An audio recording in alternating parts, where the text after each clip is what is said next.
பெயர் கொண்ட நாயகனே மச்ச உர்மபதாரவா மனநே பட்டு ரட்சத பேர் கொண்ட நாயகனே அச்சுதனே முகுந்த ஆனந்த ஸ்ரீ வைகுந்தா அச்சுதனே முகுந்த ஆனந்த ஸ்ரீ வைகுந்தா அச்சுதனே முகுந்த ஆனந்த ஸ்ரீ வைகுந்தா பச்சமி கிந்த உந்தன் பச்சமி கிந்த உந்தன்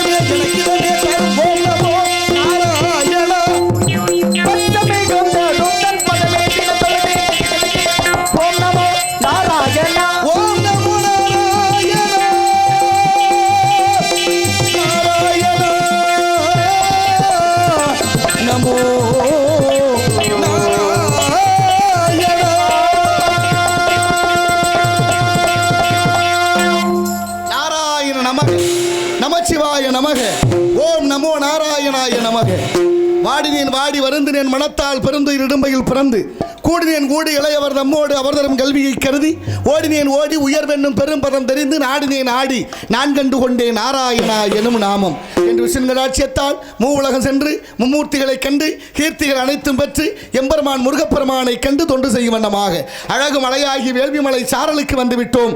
நாராயண நமக. ஆகவே நம் கழகத்திற்கும் இந்த உலகத்திற்கும் கீர்த்தி அளிப்பவர் விநாயகமூர்த்தி. அவருடைய பெருமை என்ன?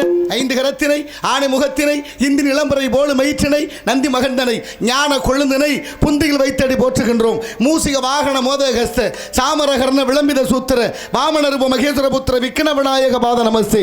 திகட சக்கர சிமுகமைந்துளான் சகட சக்கர தாமரை நாயகன் அகட சக்கர விண்மணி யாவரை விகட சக்கர மெய்ப்பதம் போற்றுவோம் என்றெல்லாம் போற்றக்கூடிய பாலும் தெளிதேனும் பாகும் பருப்பு இவை நாளும் கலந்துனக்கு நான் தருவேன். கோலம் செய் துங்க கரிமுகத்து தூமணிய நீ எனக்கு சங்கத்தமிழ் மூன்றும் தான் என்ற வகையிலே அவரை வணங்க வேண்டும். அற்புத கீர்த்தி வேண்டின், ஆனந்த வாழ்க்கை வேண்டின், நற்பொருள் குவிதல் வேண்டின், நலமலாம் பெருக வேண்டின், கற்பக மூர்த்தி தெய்வ களஞ்சியத்து இருக்கை சென்று பொற்பதம் அணிந்து பாரீர் பொய்யில்லை கண்ட உண்மை என்ற வகையிலே ஆக விநாயக பெருமானை பணிந்து பணியை தொடர்வோம்.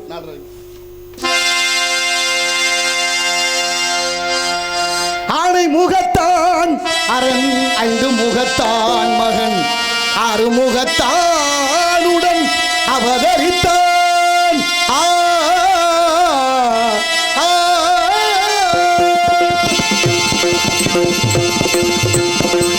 ஆனை முகத்தான் ஐந்து முகத்தான் மனம் ஆறு முகத்தான் அவன்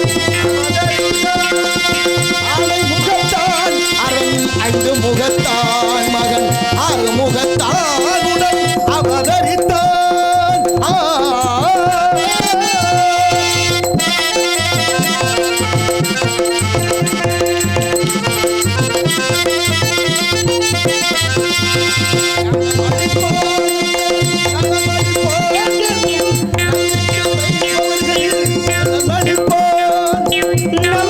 நம்பியவர்க்கெல்லாம் கை கொடுப்பான். ஆனை முகத்தான் அரண் ஐந்து முகத்தான் மகன் அறுமுகத்தானுடன் அவதரித்தான்.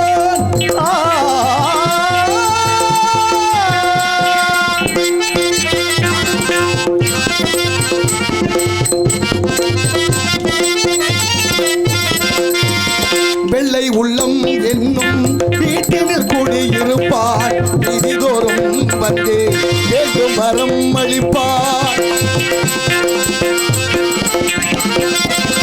வெள்ளை உள்ளம் என்னும் வீட்டினில் கூடியிருப்பார் நிதிதோறும் வந்து வேண்டும் வரம் அளிப்பார். அள்ளி எடுத்தே பிடி மண்ணிலும் அவன் இருப்பான். அள்ளி எடுத்த பிடி மண்ணிலும் அவள் இருப்பான். அனைத்திற்கும் முன்னிற்பான். அனைத்திற்கும் முன்னிற்பான். ஆனை முகத்தான் அரண் ஐந்து முகத்தான் மகன் அறுமுகத்தானுடன் அவதரித்தான்.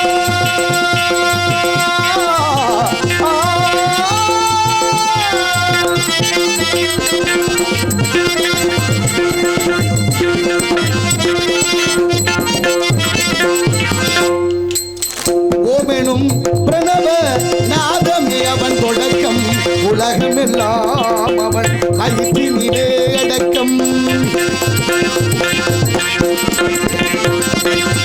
காணல் நீர் வாழ்க்கை கடலதனை கலக்கும். காணல் நீர் வாயில் கடல் நீர் தோணியாக வந்தே கையால் அணைக்கும். துணியாக வந்தே துதிக்கையாய் இணைக்கும். ஆனை முகத்தான் அரண் ஐந்து முகத்தான் மகன் அறுமுகத்தானுடன் அவதரித்தான்.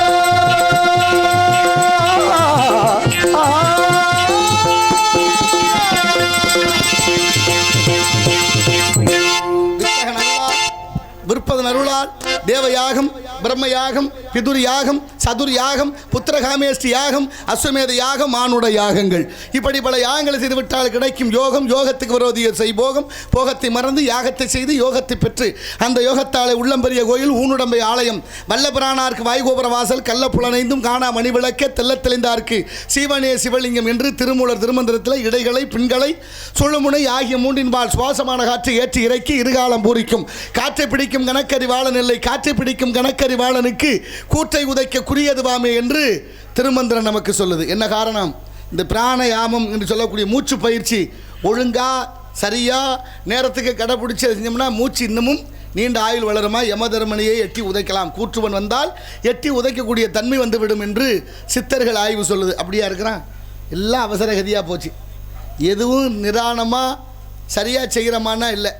அவசர காரியம் கெட்டு போயிடும்ல. ஆத்திரக்காரனுக்கு புத்தி மட்டும் அவசர காரியம் கெட்டு போயிடும். மூச்சு இறைக்க இறைக்க இறைக்க மூச்சு அதிகமாக வெளியில் போக போக ஆயுள் குறைந்து கொண்டே வருகிறது. அதனால தான் ஞானிகளுக்கு வருஷத்துக்கு ஒரு மூச்சு விடுறதெல்லாம் ஞானிகள் இருந்திருக்காங்க. அந்த அளவுக்கு இருக்க முடியுமா நம்மளால்?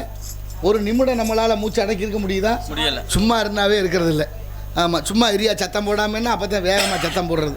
என்ன ஒரு இப்படி வந்திருக்கல, என்ன விஷயம்? சும்மா தான் வந்தான். என்ன சும்மா வந்தான்? அவன் என்ன அங்கே ஒரு சத்தம் கேட்குது? ஒன்றும் இல்லை, அதுவும் சும்மா தான் சத்தம். எப்பா என்ன இப்போ ஒரே மாதிரி ஒரே கூட்டமாக இருக்கே, அதுவும் ஒன்றும் இல்லை, சும்மா தான். அப்படின்னா எல்லாத்துக்கும் சும்மா சும்மான்னு சொன்னால் அதுக்குள்ளே ஏதோ ஒன்று இருக்குது. இல்லைன்னு சொல்கிறதுக்குள்ள ஒன்று இருக்குல்ல. ஒன்று இல்லாமல் மற்றொன்று உருவாவதில்லை. அதனால் இந்த காலங்களிலே ரொம்ப ஆன்மீகம் என்ன காரணம்? ஆன்மீக கேள்விக்குறியாக போய்கிட்டு இருக்குது. பக்தி என்பது கேள்விக்குறியாக போச்சு. எவ்வளோ பெரிய கூட்டம் இருந்துச்சு நம்ம வரும்போது. கூட்டத்தில் இருந்தவங்கெல்லாம் சேர்ந்து ஆடினாங்களே, ஆண்களும் பெண்களெல்லாம் ஆடிய கூட்டம். ஆமாம், ஆடலாம் ஆடு. நடராசர் தான் இந்த உலகத்தை அம்பலவாணன் என்று சொல்லக்கூடிய திருச்சிற்றம்பலம் என்று சொல்லக்கூடிய தில்லை அம்பலம் நடராஜ பெருமான் இந்த உலகத்தை இயக்குகிறார் என்று புராணங்கள் இதிகாசங்கள் ஆன்மீகம் நமக்கு சொல்லிக் கொடுக்குது. எப்படி கண்ணாடியில் நிழல் அசையணும்னா உடையவன் அசையணும், கண்ணாடியில் இருக்க நம்ம முகம் அசையணும்னா நம்ம அசையாமல் இருந்தால் அதுவும் அசையாமல் இருக்கும், நம்ம அசைஞ்சால் அதுவும் அசையும், அவன் அசைந்தால் அசையும் அகிலமில்லாமே என்றபடி நடராஜ பெருமான் ஆட்டுவிக்கிறார். இந்த உலகத்திலே இந்த பூமி சுழன்று கொண்டு இருக்கிறது. இந்த பூமியில் நாம் சரியாக செம்மையாக இருக்க வேண்டும், நல்ல எண்ணத்தோடு நல்ல சிந்தனையோடு நல்ல பக்குவத்தோடு இருக்க வேண்டும். அந்த வாழ்க்கையை பார்க்கின்ற பொழுது இந்த வாழ்க்கை பக்குவப்பட வேண்டும் என்றால் அதற்கு ஆன்மீகம் மிக முக்கியம். அந்த ஆன்மீகம் தான் நல்ல சிந்தனையை கொடுக்கும், நல்ல புத்தியை கொடுக்கும், நல்ல பக்குவத்தையும் கொடுக்கும். ஆன்மீகத்தோடு சேர்ந்த கல்வி மனிதனுக்கு ஒழுக்கத்தை கற்றுக் கொடுக்கும். கற்றதனால் ஆய பயன்கொள்வான், கற்றதனால் ஆய பயனன்கொள் வாழறிவன் நற்றால் தொடரன் என்று பாடுகிறார். அப்படிப்பட்ட இறை சிந்தனையோடு இல்லாத எந்த செயலும் வெற்றி பெற்றதாக வரலாறுகள் இல்லை. அப்படி வரலாற்று இடம்பெற வேண்டும் என்றால் நிறைய தியாகங்களை செய்ய வேண்டியது இருக்கும். ஒன்றை இழந்தால்தான் இன்னொன்றை பெறுத முடியும். ஒன்றையுமே இழக்க முடியாதவர்கள் பெரிதொன்றை அடைய முடியாது என்பது சான்று. ஆகினாலே இடத்தின் சிறப்பை பார்க்கின்ற பொழுது அழகான இடம் வேள்விமலை சாரல். இங்கே முருகப்பெருமான் குடிகொண்டிருக்கின்றார். வந்தவினையும் வருகின்ற வல்வினையும் கந்தன் என்று சொல்ல கலங்குமே செந்தில் நகர் சேவகா என்று திருநீர் அணிபவர்க்கு மேவ வாராதே வினை என்று அருணகிரியார் பாடுகிறார். அந்த அருணகிரியாருடைய வாக்கின்படி முருகப்பெருமான் இங்கே குடிகொண்டிருக்கின்றார். முருகனை வணங்கி பிறகு பணியை தொடர்வோம்.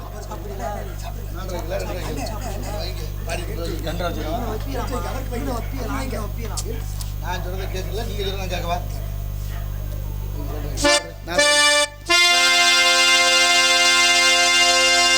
கனலில் கருவாகி புனலில் உருவான கந்தன்